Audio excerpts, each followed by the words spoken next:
There's a story I ran across several years ago that has really helped influence my thinking on the important difference between being successful and being fruitful in life. The idea is that one can work hard, they can stay relatively productive and become genuinely successful in a particular field of work while honestly not accomplishing anything ultimately meaningful when it's all said and done. Or at least discovering when it is all said and done, what was truly meaningful about it could have been accomplished so much sooner in life and with a much more direct path. I think the story was originally written by an author named Mark Albion, though I first saw it in one of Tim Ferriss's books. It's called The Parable of the Mexican Fisherman, or The Parable of the Businessman and the Fisherman. I've heard it referred to both ways. But the story goes like this. There was a young businessman on vacation at a small Mexican coastal village. One day, while standing at the pier, he noticed a small boat with just one fisherman returning to the cove after a short time of casting on the water. The fisherman moored his little vessel to the dock with several large yellowfin tuna inside the boat. The businessman looked at the fisherman's catch and complimented him on the quality of the fish and asked him how long it took to catch them. "Only a little while," the fisherman replied. A little surprised, the young businessman asked, "Why didn't you stay out longer to catch more fish?" The content fisherman said, "This is enough to support my family's immediate needs. I don't need any more than this." "But what do you do with the rest of your time?" asked the confused young man. "Well, I sleep late.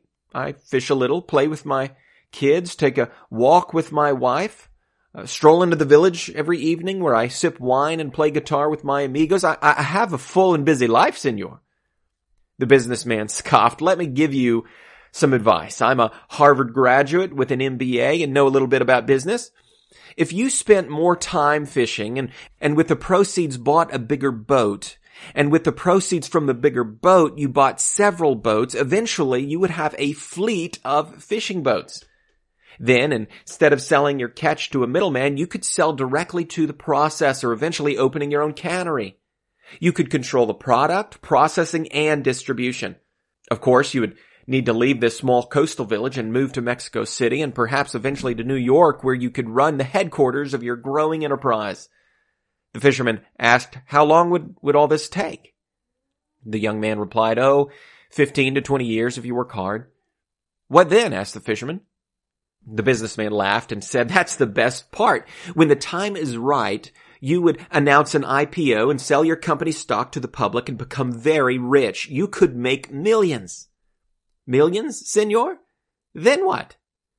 "Then, my friend, you could retire, move to a small coastal fishing village where you can sleep late, fish a little, play with your kids, take a walk with your wife, stroll to the village every evening where you can sip wine and play guitar with your amigos." If there's any takeaway from that story, I suppose it's not to bash the hardworking Harvard graduate or business executive. I, for one, am very grateful for those who clock the time behind the big desk, keeping the gears of our modern global economy moving. But it does make you think, right? It makes you think about what in life you're really working toward and how direct of a path you've chosen to get there.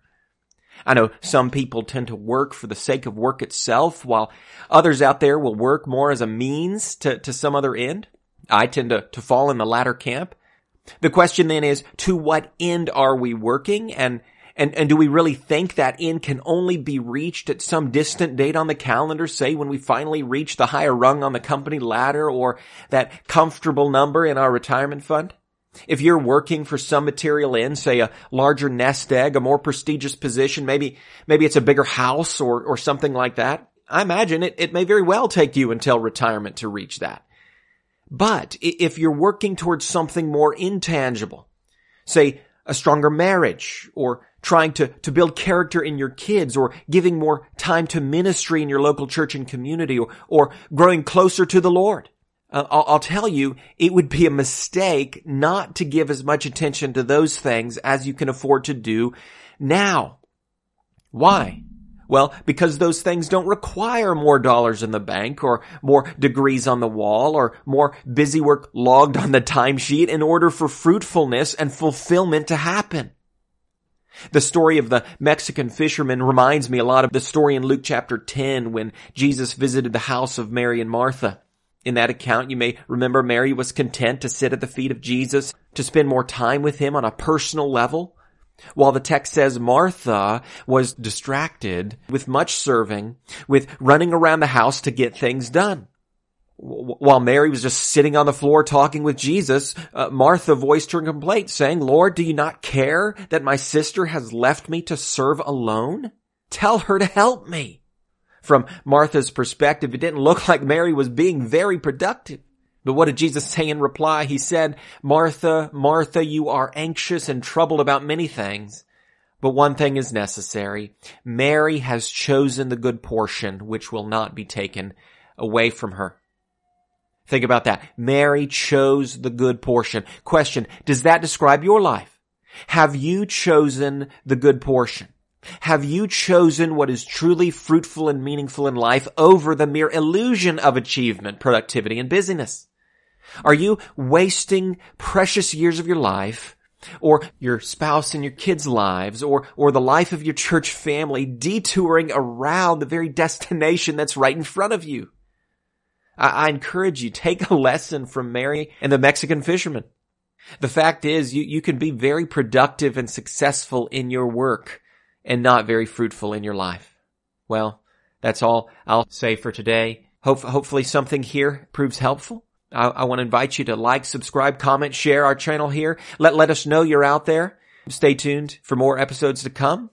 Until then, God bless.